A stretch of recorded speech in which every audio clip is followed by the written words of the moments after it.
रोजगारी, शिक्षा, अवसरको खोजी लगायत उत्कृष्ट जीवनशैलीका लागि अहिले सहरी क्षेत्रमा मानिसहरू धेरै बस्न थालेका छन्।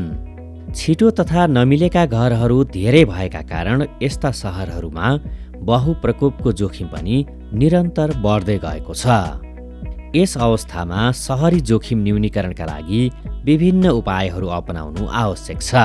यसका लागि पेट्रोल पम्प तथा ग्यास राख्ने ठाउँ मानिसहरूका घरहरूभन्दा टाढा राख्नुपर्छ।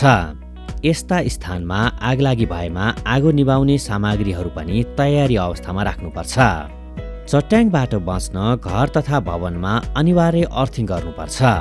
राम्रो र व्यवस्थित विद्युतीय सामानको प्रयोग गर्नुपर्छ। मानिस बस्ने घर तथा भत्किन लागेका भवनहरूमा अस्पताल, विद्यालय, स्वास्थ्य संस्था राख्नु हुँदैन।